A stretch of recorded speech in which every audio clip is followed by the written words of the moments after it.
Good morning, Kansas City. Welcome to Uncanceled on KCMO Talk Radio 95.7 FM. I'm Kevin Kietzman, and we've got a fine, jam-packed show for you today with lots of tasty topics, including my theory of what happened with that Signal app mistake by the Trump administration security personnel or military personnel. With the help of my good buddy John Anthony here at KCMO Talk Radio, we've got a little working theory on exactly what that was, and we'll share that with you coming up in just a little bit.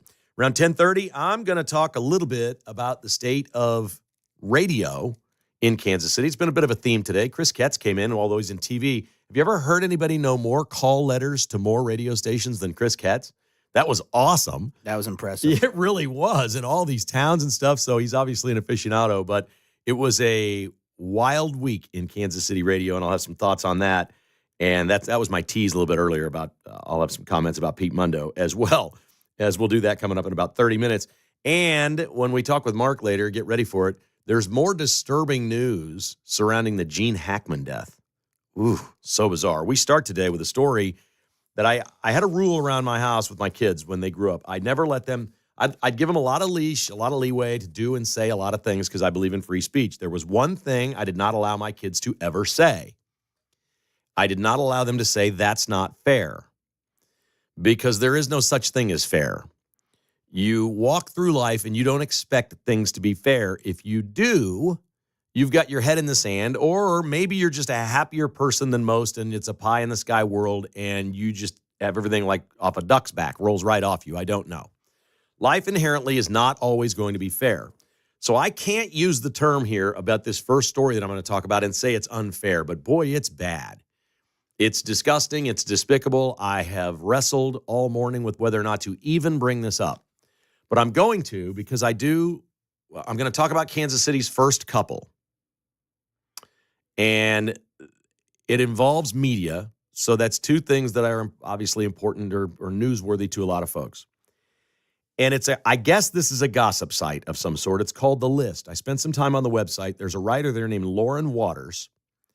And if you saw her picture, which I can't show you right here on radio, you'd go, oh boy. She's famous for her worst dressed lists from the red carpet and reporting on Hallmark Channel news. So this is a celebrity gossip reporter, and she has penned a piece about Patrick and Brittany Mahomes and their marriage being on the rocks because they took separate vacations. It is the worst thing I've ever read. Patrick Mahomes and his wife and family have decided they're going to live a public life, so we can't say this is unfair. But this is wrong on so many levels. It's completely and utterly lazy. We live here. I don't know one single person that indicates anything of the sort. They just had a baby, released all these beautiful pictures together. And as long as I've known them in the public eye, they've always taken girls and guys' vacations separate from each other. She's always had girl trips. When she takes girl trips with Taylor Swift, that doesn't make news that their marriage is on the rocks. When he goes on a golf outing with Travis Kelce, that never made any news. This woman has written a piece about Caroline Leavitt, the White House press secretary, that her marriage is on the rocks. She's 28 years old, 27 years old, because she doesn't post enough pictures of her husband? My wife hates it if I post a picture of her. She'd kill me if I put her on Twitter all the time and did stuff. She doesn't want to be on there. I'll go on the assumption that Caroline Leavitt's husband doesn't want her posting about him. And we know Patrick and Brittany have taken separate vacations forever. This is bad. She says there's mounting signs that the marriage is, quote, on the rocks. This piece is a complete and utter sleaze hit job. It's the kind of thing that you would see in one of those tabloids, but at least when you go to the supermarket or through the years, you'd be in the line at Hy-Vee or whatever, and you see a tabloid, you look at it and you go, okay, well, this is just entertainment trash. This site, this website, The List, looks like something really, really professional, upscale. You're going to be really intelligent if you read this thing. And then this woman writes this piece, and I do feel bad for them. They didn't ask for this. They don't deserve this. Can't say it's unfair. They're living a public life. She's chosen a public life, and their children are in public. So they've decided to go this route, and this is how it goes with immense fame. Everybody that's immensely famous goes through this at some point. I just can't imagine anything being more off the mark than this. I don't know. I can't even believe it. It's their off season. They travel a lot. We've seen them together. They were at Texas Tech together at a basketball game recently. She takes a girls' trip. Good for her. She should. This is a healthy marriage. Look, we all know people who aren't secure enough in their marriages to allow their spouse to go on a girl's trip or a guy's trip. We've met people like that. I think it's a sign of strength in a marriage. Hey, taking a long weekend with the guys. We're going on a golf trip. I've always taken golf trips with the guys. You know what's never, ever, ever once happened on a golf trip with the guys? Nobody's ever hooked up with another woman. Not once. We're old men golfers, okay? We're not exactly a threat to the women of Scottsdale. I don't even get this. I don't know how people in publications like this exist, and embarrasses me to be in the media, and I feel bad for them. I'm not even sending you there to go read it. I'm not. I just want you to know that it seems like this is the next level now for Patrick Mahomes and Brittany Mahomes. There are so many commercials, so much publicity, so much limelight, so much attention. This was bound to happen. I don't know why. I just thought, happy couple, raising kids, living in Kansas City, playing sports. Wouldn't exactly be Brad Pitt and Jennifer Aniston or something like that. You know, I didn't think it was going to be that, but apparently that's what it's going to be. And I don't spend a lot of time feeling bad for other people. And certainly they're incredibly wealthy and happy and successful people all on their own. But I think they deserve better than this. I absolutely do. Frank White made an appearance at opening day. I wasn't sure Frank White was still working as county executive. And he said a couple things that were noteworthy. One is, hey, if Mayor Q wants to do this, if the city wants to take this tax on and keep the Royals in Kansas City or Jackson County, we're all for it. If it doesn't involve the county spending a bunch of money, he's great. He also reminded everybody that he wasn't really against the tax for the Royals to have a new stadium. He was against the vote, which no plan existed for what they were going to do. I kind of respect that in Frank White. I thought he actually got this one right. There was no plan. It was just a vote. Just vote yes. The Chiefs were asking for money too, and all they did was give a cartoon crayon drawing from a seventh grader, rendering of some ramp they were going to build at Arrowhead from the parking lot to the stadium. I mean, it was child's play what they were in asking for money. There was no plan. So I get what Frank White was saying. I don't agree with him on a lot of other stuff, but I kind of got him on this vote, and we understand why that lost. But he also said that chances are there's going to be another vote. Now, that's newsworthy. I don't know how they're going to have time for another vote. Are the Royals and Chiefs really going to drag this thing all the way to some vote in November and wait on that? And what vote are we talking about? Mayor Q told Pete Mundo yesterday on KCMO Talk Radio that the $1.4 billion he's talking about for the Royals is coming largely from the state. They'll just waive or take the sales tax revenue from the Royals and everything around their ballpark, use the sales tax revenue to pay off the stadium. The option is lose all that sales tax revenue and have it to go to Kansas. So Missouri should do this. I said that from the very beginning. They need to get busy and do this. They've dragged their feet in Jeff City as well. But there was an election taking place. An election, gets in the way sometimes of doing the state's business and what really needs to be done. I guess they can do this on their own. I don't think it requires a vote of the people. They should be able to pass legislation to do this sort of thing and create something identical to or very similar to a star bond in Kansas. And then they decide when they allow to use it and when they don't. And they can go up and down votes on that in Jeff City. But it sounds like there's the political will on both sides of the aisle to keep the Royals in Kansas City by passing something that is like a star bond. So that was all really good news. But now Frank White says there's going to be a vote. So I don't know what that is, and I don't even know if he's right on that front. Doesn't sound necessarily right to me. Elon Musk is getting a lot of attention for this town hall. Well, it wasn't a town hall. This group event he did with the brilliant minds of Doge on Fox News. But he gets up and he's posted now that he's headed to Wisconsin. He's going to do a speaking engagement in Wisconsin. They're having a Supreme Court vote in Wisconsin in April. And they've got a liberal that if the person makes the Supreme Court, it's going to swing the entire state. So he's getting involved for the conservative. He's going to have one of these events where he speaks and gives away $1 million to two people that are there. You have to have voted already, and then you can attend his event, and he's going to give away $2 million. I think one man from Green Bay's already gotten $1 million. So I'm not sure if he's giving away $2 million total or $3 million total. Offering up your chance to win $1 million to come to an Elon Musk speech. Count me in. Could you come to Kansas City? I want to go. I'll take that random shot. There can't be 50 people in these little places he goes. I just want to ask the question because I don't have the answer to this one. Is Elon Musk getting involved in Wisconsin Supreme Court politics good or bad for the Republican cause in Wisconsin? I really don't know. I guess if the worry is not enough people vote in these off elections and are aware of the vote or who to vote for, then in a way it's good. Republicans a lot of times sit at home when the president isn't on the ballot. And so maybe that's what it's about. It's just about getting the vote out and drawing attention to the fact that this is going on in Wisconsin. I don't know much about Wisconsin politics, but Elon Musk thinks it's really important, and he's going there and he's giving away money to try to sway that vote, which I think is very interesting.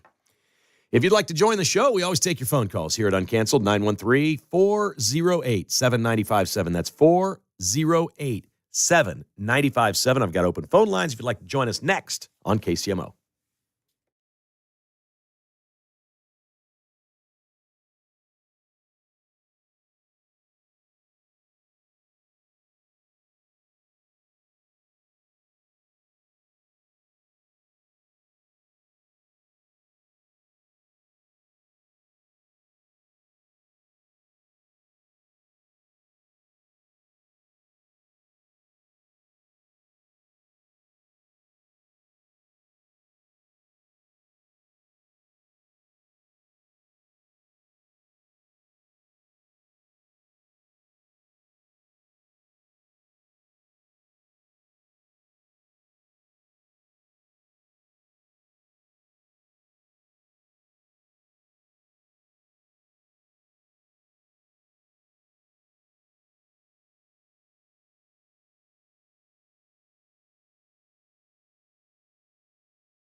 You're listening to Kevin Kietzman Uncanceled on KCMO Talk Radio 95.7 FM.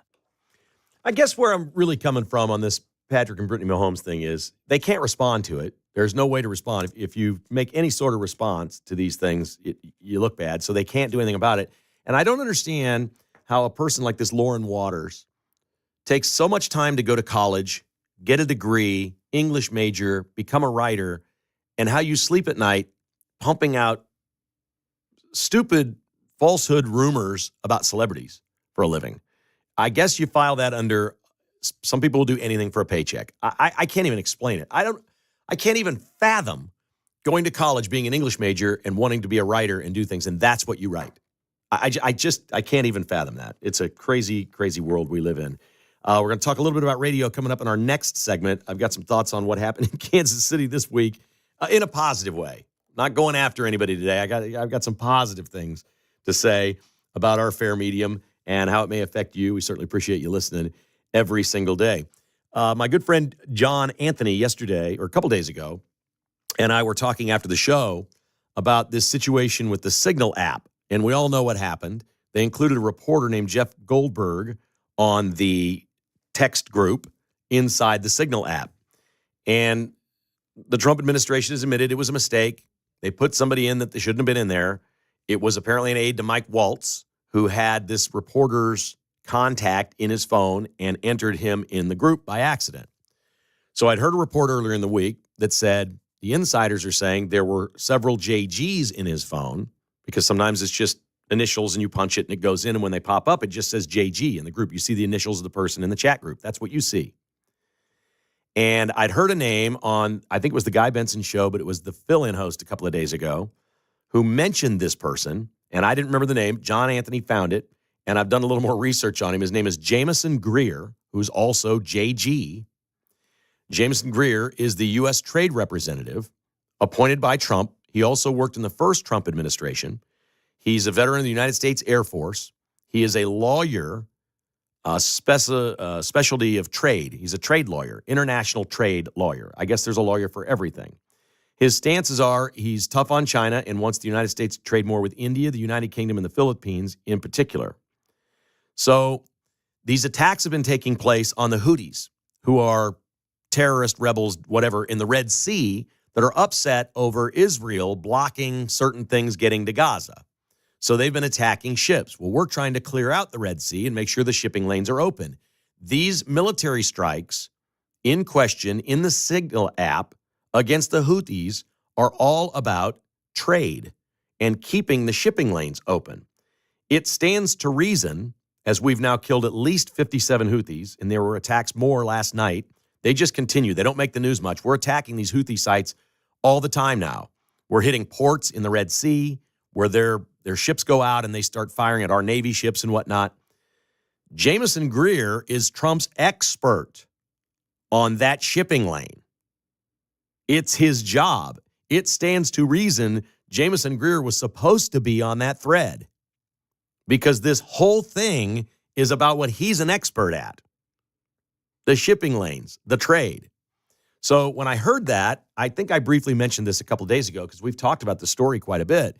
Nobody's really connected all these dots. And I'm not saying I'm right. I'm not reporting to you that, hey, it was supposed, but it all stands to reason. That was the guy they thought they had on the line where it said JG, Jameson Greer, because he's the trade representative appointed by Trump in charge of all of this, which the drone strikes are about. And instead, Jeff Goldberg got in there because Waltz's aide probably had a couple of JGs in his phone and put the wrong JG in. That's a terrible mistake to make. It should not happen at that level. We all know that. But humans make mistakes.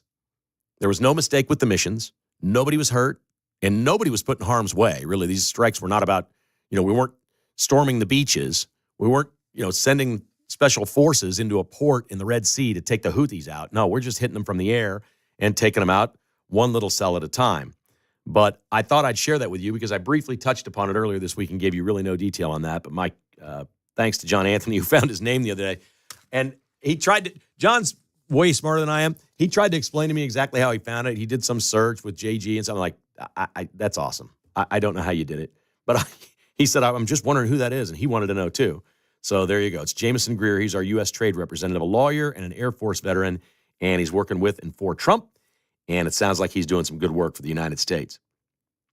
Marjorie Taylor Greene had a really interesting day yesterday. She had a reporter from the UK. She was having a little news conference about different things, Doge, about everything going on. And she'd held these hearings with NPR and PBS. And boy, one worlders, the globalists and Europeans, boy, they love their public television. They love the BBC. She's got this journalist from England asking her questions. She says, "Ma'am, where are you from?" And the lady says, "United Kingdom." And Marjorie Taylor Greene, in her own way, says, "We don't give a crap about your opinion. You got a migrant problem in the United Kingdom. Why don't you go back there and report on that? I don't care what you think. Next question from an American, please." I'm like, Marjorie Taylor Greene, that's awesome. I know where you're coming from. She is a bomb thrower, man. Just put that lady in her place. And the lady was kind of getting up on her. There was a little dais there, and the lady was crowding up on her. You couldn't see any other reporters. She's like, "Stand down, ma'am. One woman to another. You stand down. You're from the UK. I don't care what you think. I don't give a crap about what you think. Go back to your own country and report on your migrant problems back there." Pretty good comeback. More serious thing happened yesterday in Washington, D.C. This one's going to disturb you just a smidge, and should. The head of the NTSB appeared before a committee, and she said, her name is Jennifer Hamrady, I think I've got it right. Anyway, she's the chair of the NTSB, National Transportation Safety Board, talking about the Wichita flight to D.C. that the military helicopter crashed into the airliner landing at D.C. airport.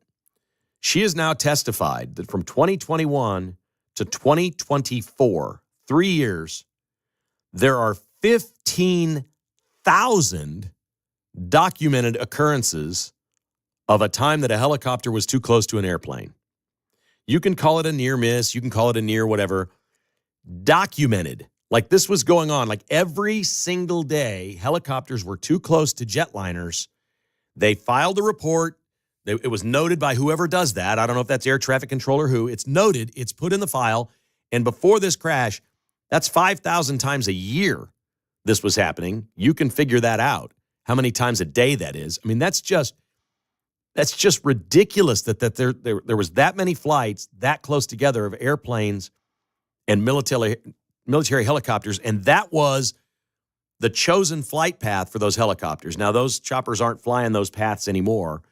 This was avoidable, folks. This is really bad. And this, in a way, I guess we could say, one of the things that happened here was, just like so much of what we see in government, it gets so big, so bloated, the things that are really important sometimes just get disregarded. You don't see them. You don't know that they happened. They don't occur in some sort of a vacuum. There's a bubble in D.C. There's a way of doing things. Everything gets paper pushed off to the side, for crying out loud. And the fact that 15,000 times over 3 years we had helicopters too close to airplanes and nobody at any point stepped up and said this has to stop is really, really, really bad. All right, we come back. We're going to talk a little radio on KCMO Talk Radio. I'm Kevin Kietzman. This is Uncanceled.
Whether you're a Jayhawk, Wildcat, Tiger, or KC Roo, we won't cancel you. Kevin Kietzman Uncanceled on KCMO Talk Radio 95.7 FM. Welcome back to the show. We didn't, and are not going to talk much Royals here today. We did a lot of that yesterday. If you want to get my thoughts on the opening day game and the goings-on with the ballpark and all that stuff, I did that on my podcast today. It's called Kevin Kietzman Has Issues. If you want to go listen wherever you listen to podcasts, or just hit kkhasissues.com. It's right there at the website. You can play it out of any browser. All the Royals you want is available there today. We're not going to do that really right here. I do want to talk about the big story of the week, though. I felt like the big story of the week in Kansas City had to do with Royals ballpark issues, and much of that centered around what happened on radio in Kansas City and reporting of this issue. And one of the things that almost everybody that ever did a talk show at some point says about somebody, whether it's a manager of a team, a president of a country, an owner of a business, whatever it is, every single person that's ever been behind a microphone with an opinion has said, we need to hold that person accountable, or these people need to be accountable. And I would like to implore all of you, because talk radio is obviously a part of your day. If you're listening right now, it's important to you. You like the medium, you enjoy it, you respect it. I think you all should hold all of us accountable. I think there needs to be more accountability in talk radio and or sports radio. I think there needs to be way more of this. And the classic example of that was this week. I'm not going to relitigate everything that happened on Monday with Bob Fescoe over on 96.5 The Fan. You know what happened. As the mayor said yesterday to Pete Mundo, a few hours later, it was completely debunked. He came out, he threw darts, he reported it as if it sounded like fact. The whole world thought it was over, and the Royals were building a ballpark at 119th and Knoll. That was quickly shot down. It was not his best day. It was not the best day for any of us in this medium. And I mean that sincerely. We all need to be held accountable to be responsible and do the right thing. So I want to share with you a couple of inside things about doing a talk show that I don't know if I'm the only one. I've talked to others that say they kind of feel the same thing, but there's two things I think that make this job more difficult than it is on a daily basis. The first one is the hardest thing in the world to do in this business is take a vacation and come back and do the first show. You've missed everything. Folks who do this are such info hounds all day long, reading, watching, gathering, always something to think of for that next broadcast. When you're on vacation, you don't do that. You do things that you don't normally do. You tune out, you do whatever. It's the first show back is the hardest one you'll do all year, hands down. The second hardest thing to do is do a show outside the studio, a talk show on a remote, where there's crowds, noise, distractions, all these other things. Can be very complicated. Pete Mundo took a few days off, and I hesitate to call it a vacation. He was in a cool place. I don't think he talks about what he does, but we all spend a lot of our vacation time with family commitments and things like that. I know he does every summer. He likes to go back to the East Coast and visit his family. Pete's a family guy, all right? So I know for a fact he couldn't keep up on everything the way that he would normally keep up on everything. And I haven't talked to him about this, and he doesn't know that I'm going to be saying these things. But this guy not only came back from vacation and literally got back, I don't know, out, put his kids to bed, got home after a long travel day, hours before he was getting up to go do a show not in the studio where you can't see John, you can't see Mark, you know what's going on. It's the most impossible thing ever. And it was the complete opposite of what Bob Fescoe was on Monday. It might be the single best first show after a vacation I've ever heard in my life. I'm telling you, it's a thing. And at some point, I'm going to take some days off. When I come back, you listen to me that first day. I'm going to have missed stuff. It gets scary when you open the phone lines because you're like, uh-oh, they may ask me about something that happened last Wednesday, and, I played 36 holes of golf that day. I don't even know Wednesday existed. Whatever. And he's lined up the mayor to be on, who is a regular contributor and guest to his show, which is a credit to Pete and the mayor that they continue to do that. And those are great conversations. He had the owner of the Royals. He had the general manager of the Royals. And then sort of is one of the things you do when you're there in exchange for, okay, you're getting the owner and the general manager and whatever. They brought on some other people that were pitching how to stream FanDuel Sports and things like that. Like the Royals were bringing a lot of people to Pete. He had to be well-versed on all of these things after he wasn't here. He didn't know what had happened with Bob Fesco the day it happened. He's trying to catch up on all of it. Folks, I just want you to know how hard it is to do what he did yesterday. And I know that John helped him a great deal, and I know that Mark helped him a great deal. These guys are pros. I couldn't be happier. I guess the point of what I'm trying to say here today, and I'm not kidding you, I'm getting a little emotional. I am so happy to be working with these folks. I can't even put into words how different this is from sports radio. There is, look, there's great sports radio people in this town. I'm not throwing sports radio people under the bus, but the majority of them, like they come in a lot of times unshowered, unclean. There were days the studio smelled bad. It's just pigs. It's just a frat house. We used to think that was an affectionate term. We were the frat house of radio. It is.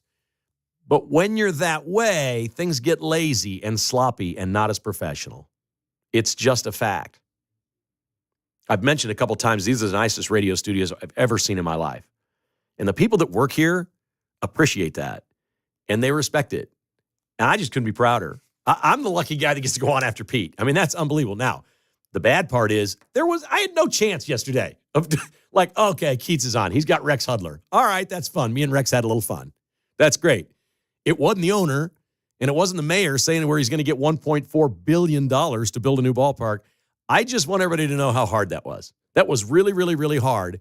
And he did that at such a high level the same week that we saw something at such a low level in the same medium that I think it needs to be pointed out. I don't want to turn this show into Kevin's a media critic. I do love talking about media.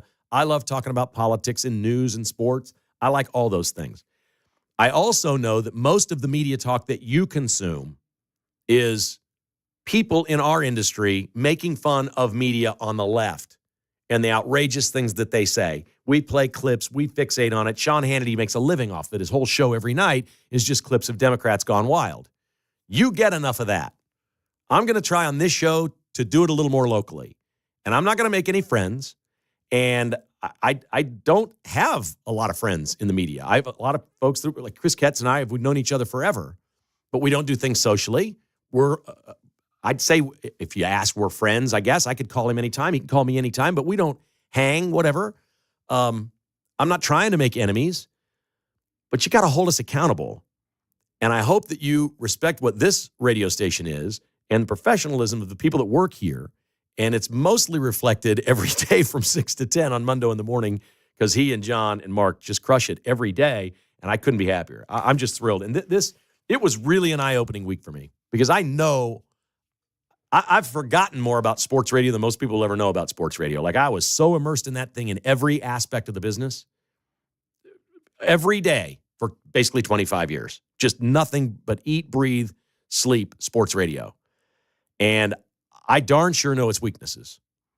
And when a weakness is exposed like that on Monday, and just a few days later, you see Pete do what he did the day after a vacation on a remote, radio's alive and well. You need to hold the people that have open microphones accountable. And if they're full of baloney, don't listen anymore. And if you like what they're saying, and it's truthful, and it's honest, and it's real, tell people about it. Let them know. Hold us accountable. All right, to the phones we go. Leonard is with us. Hi, Leonard. Good morning. How are you, sir? Doing great, Kevin. I agree. Keep the people in the media accountable. And that's why when Nick Wright was on the radio and he'd bring up race right in the middle of a sports thing, I would call him up and we would banter and I would keep him accountable, and he didn't like that. And when I called last month, when the mayor was trying to belittle your position, saying, oh, I didn't even know Kevin Kietzman was around again. Oh, and then we're talking about rumors. I called up and kept him accountability because there has to be accountability. And I agree with you totally on that. I appreciate that, Leonard. That's awesome. And we want everybody to be the same way. And that includes holding me accountable for anything that I say or do. And believe me, there's going to be a time that I say something stupid. It's coming. You know it is. Leonard, we're all... Keith, you know what? Yeah. then I'll be waiting in line like everybody else for the next show coming up. Kevin Kietzman Uncanceled again. Okay.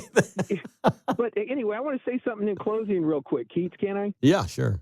Okay, I remember growing up, my parents would take me to the Royal Stadium probably about 74. We'd stay in GA.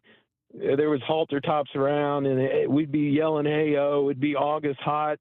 And then I was like, man, I love this. So I started listening to the radio, and I loved it when the Royals would go on the West Coast and they'd play the A's or the Angels, and my parents wouldn't even know. I'd sneak in and get the radio. Right. In those games, sometimes they would go into 12, 13 extra innings, and then I would always be sick on that Friday morning because that Thursday night radio I'd be listening to all night. So that's my segue with the Royals and into radio. Good for you, buddy.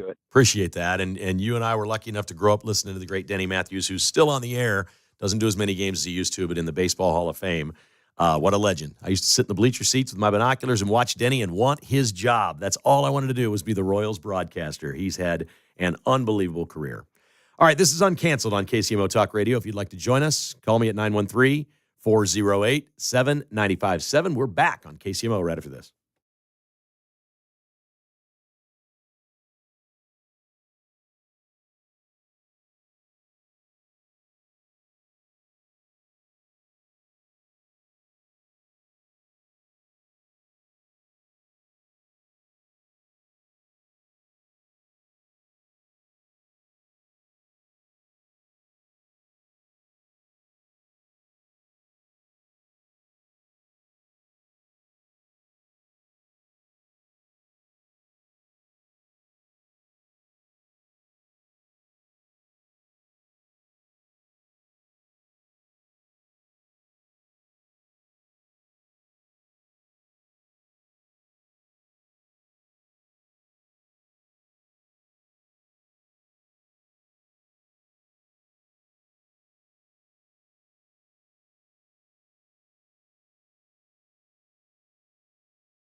Kevin Kietzman Uncanceled. 10 to 11 a.m. on 95.7 FM, KCMO Talk Radio.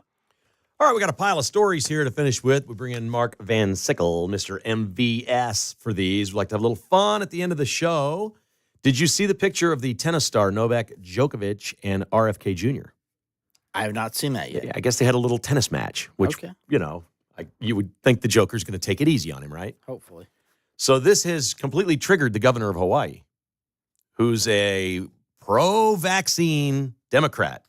Novak Djokovic famously missed one major tournament after another because during COVID, he refused to get the shot. So the governor, Josh Green of Hawaii, was on CNN, and he said, quote, "So Novak Djokovic, the tennis star, just appeared with RFK on a tennis court together. Djokovic did not, during COVID, wasn't even able to play in many of the tournaments because he refused to get the vaccine. He couldn't play in the U.S. Open. It was an Australian Open issue. And now here they are together. When you look at these cuts at HHS, what does it mean for something like vaccines in your state or the state of Hawaii? Novak, go play tennis. Hit a 160-mile-an-hour serve, but stay out of public health. I hope somebody hits him with an overhead and shows him what it means to hurt somebody." Can you explain to me who Novak Djokovic hurt by not taking the shot, Mark? No, I can't think of anybody. Maybe emotionally his fans didn't get to watch him perform. This is the only thing I can think of. They don't have scoreboard on this issue, and they will not let it go. Does that not just sound stupid of this governor to say at this point? Yeah, and he wanted to play. It's not like he Right. didn't want to play. Right. He was not allowed to play. He'd fly and then be told you can't come in this country. He thought he was going to get some special exemptions and didn't. I feel bad for people like the governor of Hawaii that keep things like that going. All right, all of us on staff here have kids. I think this is the case. If your kids ever said there's a monster in my room or a boogeyman under my bed or something like that, Yeah, in a way, yeah. or something, I see a scary shadow or something. Yeah. It happens probably to every parent at some point, right? Great Bend, Kansas. A babysitter puts the child to bed. The child says, "There's a monster under my bed." Babysitter says, "No, there's not, sweetie," and pulls her out of bed, and they look under the bed, and there is a 27-year-old man hiding under the bed. Oh, They no. freak out. He freaks out. He pushes the kid down, runs out of the house. Great Bend police capture him. He had a restraining order from being at this property. He apparently lived there prior to then and clearly has emotional issues. His name is Martin Villalobos, and they caught him. Can you imagine the horror for that child the rest of her life? Oh, yeah. Telling She's a babysitter, your parents aren't home, the babysitter, there's a monster under my bed. Yeah, that little kid's not gonna be able to sleep with the lights off ever again. Maybe not in their adult years. They might even have to have the TV on or something. that is terrifying. I'm so happy that nothing really bad happened. Yeah. But there will be emotional problems for that child for a while. That Oh, you can't. Like, I got this freaky thing, and I tell people all the time, I can talk about it, but it's still kind of embarrassing. I'm like a little girl when a wasp comes flying around. I'm terrified of them. But I was 5 when my sister came home on her bicycle with stings all over her body. She had gotten the bike out. We used to have metal bike racks at school, and at the end were hollowed out. And there was a big wasp nest in one day, and she took her bike off there, and they just pounded her. She must have got stung like 12 times, and she came home and was red and swollen and screaming and crying. And I saw that, and I've been terrified of them for my whole life. It stays with you forever. I mean, I'm never going to be a wasp handler. No. It's not going to happen. This is super creepy. Suzanne Summers. You remember the actress Suzanne Summers? Oh, yeah. Her widow, his name is Alan Hamill. She died a couple of years ago. She was on a show a long time ago called Three's Company. She was an actress. She did the Step Thigh by Step Master. as well. Step by Step? Yeah. Is that a show? That was a TGIF show Oh, when I was okay. growing up. All right. She invented was part of the business owner of the Thigh Master. That's right. Right? Suzanne Summers. So she passed away a couple of years ago.